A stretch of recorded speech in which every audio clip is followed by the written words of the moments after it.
So here we are sitting in front of the rose engine, and the rose engine, basically we use it to create any circular pattern on a watch dial, and the patterns are generated from these roses here, and there's many different types depending on the size or the scale of the pattern that we want to generate.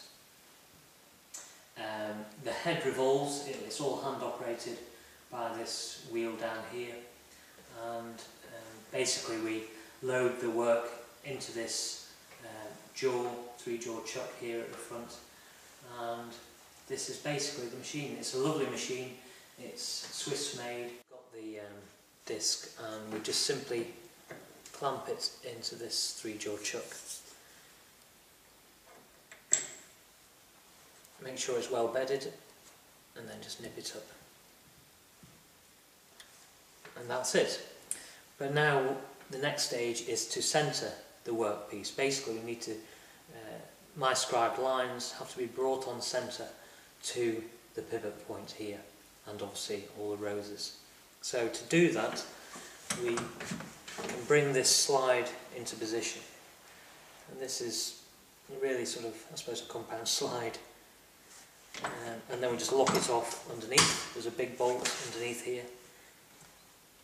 Lock that off very tightly so we know it's not going to move. And then here we have a part which is called a rubber. Now this rubber will eventually sit on the dial, but we're now going to use that rubber to aid in the centering of the disc. So we just lift off these clips here, and we can just bring the compound slide over to the other side of the dial.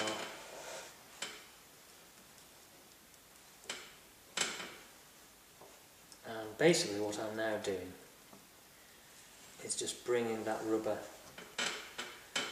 close to the dial so that we can start centering it. And basically this just gives me a guide as to the concentricity of the dial. So to do this we take the belt off the main sort of wheel, pulley, and basically just turn the dial around to check the concentricity. And in order to make it central, we bring it on centre with these two screws.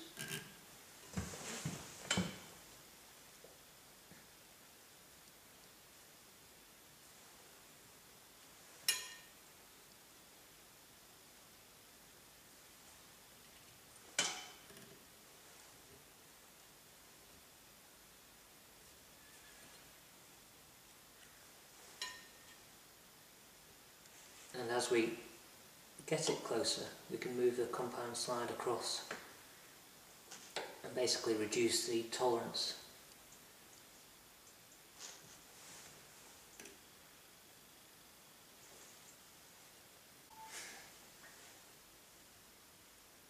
Well, that's good now. I'm happy that's on centre, and we can now begin to set up for the engine turner.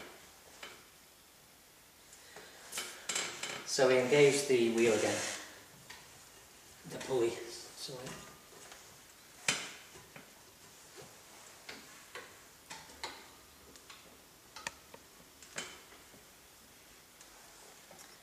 And next thing is to use our cutter, bring our cutter. And always make sure that the cutter is very sharp. If you have a rough cutter, then obviously the patterns on the dial will likewise end up rough. So it's got to be in perfect condition, and what we have to do is lock the cutter into place so that it butts up to the rubber, as I mentioned. Now the next thing to do is just bring the rubber out further than the tip of the cutter, and that just means that when we bring the slide up to the dial, the cutter does not touch it and risk being broken or chipped. So that's okay. Now the next thing is to engage and choose the particular rose that we want. And for this particular one we are going to use the 96 and 288